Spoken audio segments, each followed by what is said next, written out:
Halo para pemirsa Suyanto.id, ketemu lagi dengan channel pendidikan Anda. Sebuah channel untuk berbagi pengetahuan dan belajar sepanjang hayat. Ayo kita dukung rame-rame untuk meramaikan channel pendidikan ini supaya para generasi muda memiliki konten alternatif dari dominasi konten-konten yang tidak mendidik yang berada di luar sana. Nah, kali ini kita akan berbicara dengan narasumber istimewa kita, yaitu Profesor Dr. Sudibyo, spesialis perio, konsultan. Beliau adalah owner dari Dental Center yang ada di Jalan Solo atau Urip Sumoharjo 103 Yogyakarta. Nah, kali ini kita berada pada episode ke-8 dan tentu saja temanya kita pilih yang perlu dipahami oleh para pemirsa dan juga para pasien, yaitu confidentiality, kerahasiaan pasien di mata dokter dan bagaimana hubungan dokter dengan pasien. Kita sapa dulu. Assalamualaikum warahmatullahi wabarakatuh, Prof. Dibyo. Assalamualaikum warahmatullahi wabarakatuh, Prof. Yanto. Apa kabar, Selamat Prof? pagi. Ya. Nah, kita akan berbicara mengenai bagaimana dokter memperlakukan pasien ketika ada di kursi, di kursi dokter, bukan kursi untuk hukuman mati misalkan saja, tapi ini ada di kursi dokter gigi. Ya, kadang-kadang baru duduk di kursi saja orang sudah takut-takut, tekanan darahnya naik, tapi itu sebetulnya hanya perasaan, padahal dokternya baik-baik. Gimana, Dok? Gimana dokter itu biasanya memperlakukan pasien itu, Dok? Terima kasih, Prof. Yanto. Pagi ini kita akan mencoba membuat tentang dokter dan pasien itu, yaitu konfidensial itu, pasien dan dokter itu harus saling kerjasama. Dokternya memberikan obat atau memberikan ilmu tentang kesehatan, kemudian pasiennya nanti saling percaya kepada dokternya. Itu yang penting. Ya. Kenapa itu harus ditegakkan, Dok? Ya, ini kerjasama itu kalau pasien menerangkan, mengutarakan tentang penyakitnya, itu dokternya mendengarkan dulu, langsung dokternya nanti setelah itu didengarkan tentang penyakitnya, langsung dokter nanti menerangkan bagaimana cara penyelesaian dari pengobatan daripada penyakit yang ada di situ. Dua harus saling percaya, saling menghormati, tidak ada yang dirugikan. Oke, dan saling percaya, menghormati, confidential, diperlakukan rahasia apapun yang terjadi pada pasien itu memang sudah standar ya, sudah protapnya. Kontrak antara dokter, kontrak kita antara dokter dan terapeutik itu begitu. Oke. Nah, gigi itu kan memang luar biasa ya, di samping untuk membantu ngunyah-ngunyah. Sebenarnya gigi itu kan punya nilai estetik, Dok ya. Kalau giginya merongos itu ya orang sekarang sudah ada upaya dimasukkan. Kalau ada gigi yang misalkan saja ompong, dibikinkan gigi palsu.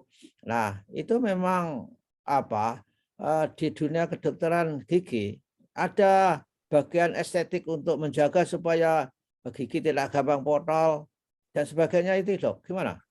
Iya, memang gigi itu sebagian daripada estetik. Jadi gigi itu fungsinya untuk alat pengunyahan, untuk bicara dan sebagainya. Termasuk yang penting kalau giginya itu juga estetika. Jadi kecantikan. Jadi orang yang tidak ada giginya itu cantiknya berkurang. Ya, malah lucu. Lucu. Jadi nanti kembali ke bayi. Ya. Bayi itu ya lucu, tapi lucunya lain. Lain, tidak ada giginya. Betul. Dok, gimana cara merawat gigi di usia yang sudah tua renta atau lansia lah misalkan saja, supaya gigi itu tidak cepat patah, tidak cepat misalkan saja copot dari gusinya. Faktor apa saja itu yang menyebabkan misalkan gusi kok gigi kok sampai potol. Padahal itu kan ditanam di dalam gusi. Kenapa bisa potol di tengah-tengah gusi, mahkotanya saja yang potol. dari akarnya. Gimana itu? Jadi gigi itu secara alamiah memang jaringan paling kuat di dalam, paling keras di dalam tubuh manusia ini. Mhm. Ini terbentuk daripada kalsium, fosfat, dan mineral yang lain sehingga gigi itu kuat, keras. Tetapi sebenarnya gigi itu bisa kalah dengan mikroorganisme di dalam rongga mulut, yaitu bakteri-bakteri dalam rongga mulut. Seandainya gigi itu ada celah kecil atau luka kecil, langsung di situ mengendon bakteri dan sebagainya, bakteri mengadakan fermentasi dan sebagainya di situ, sehingga nanti gigi itu mengalami karies, Mhm. itu bisa kalah, sehingga gigi itu akan menjadi keropos. Ya, ya, ya, ya. Oh, jadi dan keroposnya gigi itu bisa pada lehernya, leher atau apa namanya, sehingga dia meninggalkan akarnya. Gimana itu peristiwa itu terjadi? Jadi gigi itu tersusun secara anatomis ada 3 bagian. Hmm. Satu itu crown-nya atau mungkin mahkotanya, Mhm. yang kedua akar giginya. Di antara akar gigi dan mahkota itu ada leher giginya. Oke, Nah, leher, gigi itu ya. yang crown-nya kelihatan cantik dari luar sehingga putih dan berderet-deret baik. Kemudian tetapi akarnya itu tertanam kira-kira 2,5 cm masuk ke tulang Wah. rahang. Itu tidak kelihatan. Jadi kalau yang dimasuk di tulang rahang itu bakteri tidak bisa masuk kalau normal. Mhm. Tapi kalau ini tidak normal bisa masuk kalau gusinya itu tidak sehat, sehingga antara gigi dan gusi itu ada celahnya. Namanya Hmm. kantong gusi itu, kantong gusi yang dalam, terutama gusinya yang agak lembek dan flabby namanya, itu gusinya bisa bisa dalam, kira-kira bisa 0,5 cm,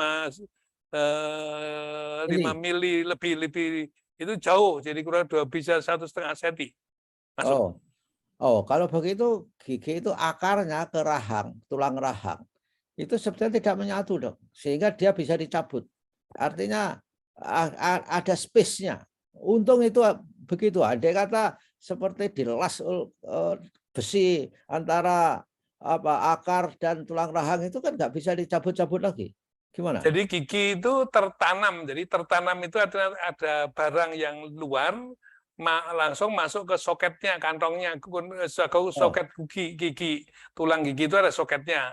Nah, heeh. ini pertemuan antara gigi dan tulang gigi itu namanya itu nanti ada namanya membrana periodontal, seperti jaringan yang melekatkan itu. Itu kuat Oh, sekali itu. Jadi sehingga akan menjadi terikat, gigi itu terikat pada tulang rahangnya.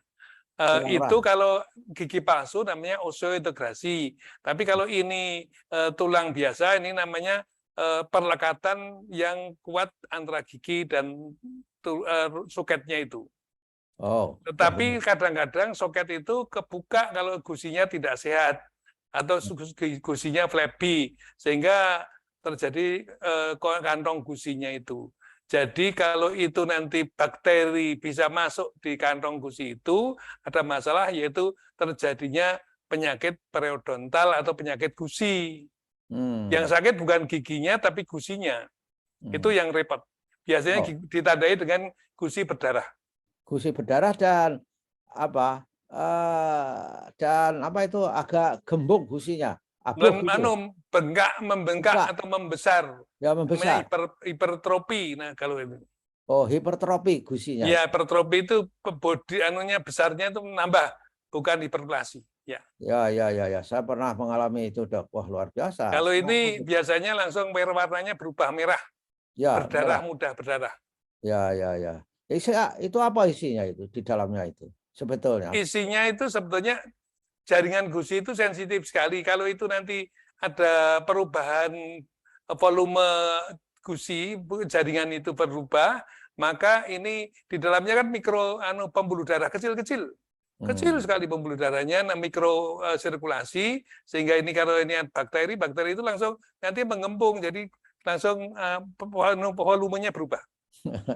Dan, wah, itu ada apa ya pembuluh darah kecil-kecil itu. Tuh kalau pembuluh darahnya misalnya putus, misalnya gusinya diiris atau bahkan dibuka, ada invasi misalkan. Disikat aja, disikat tidak ada apa, langsung ini mungkin pure darahnya keluar.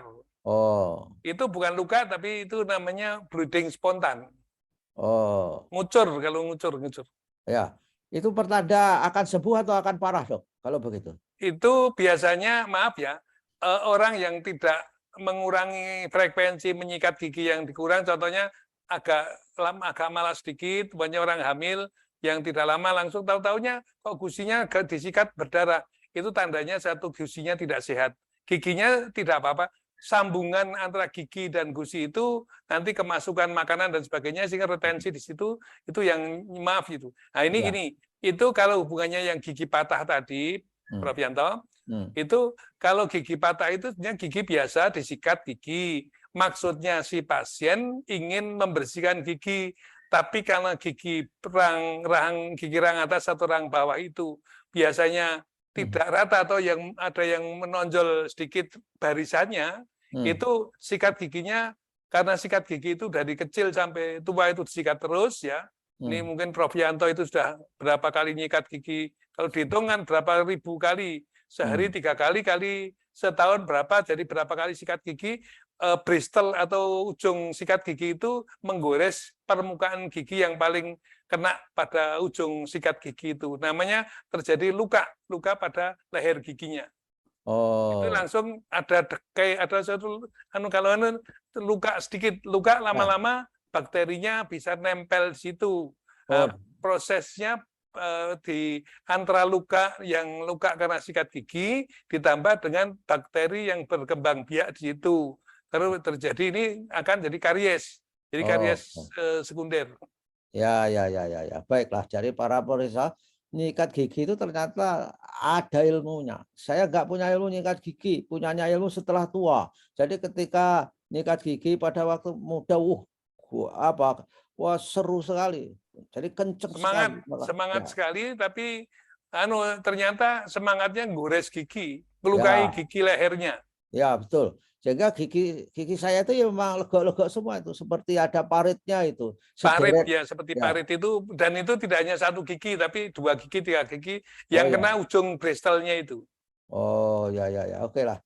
Baiklah, Prof. Saya kira ini informasi yang bermanfaat buat para pemirsa supaya yang sudah telanjur giginya berparit karena sikat, tentu saja harus mendidik anak cucunya supaya sikat giginya itu menjadi benar. Tidak perlu kenceng-kenceng, tetapi berulang-ulang, yang penting bersih. Bulunya halus, biasanya lebih baik. Itu. Ya, halus. Saya sekarang sudah memilih sikat yang bulunya itu soft. Jadi walaupun begitu kesikat itu kadang-kadang kita males ganti. Kalau sudah lama itu juga tidak soft lagi itu sebetulnya. Ya itu jadi garis-garis melukai. Ya, oke. Terima kasih Prof atas kehadirannya di suyanto.id. Mudah-mudahan panjenengan selalu sehat walafiat dan kita bisa memberikan penjelasan lagi, mengedukasi para anak-anak kita, anak cucu kita supaya giginya baik, estetik baik dan awet sampai tua. Terima kasih. Terima kasih Prof Yanto. Selamat pagi ini para pemirsa sekalian. Selamat pagi, sehat sekali. Amin. Terima kasih Prof. Selamat pagi ya, terima kasih.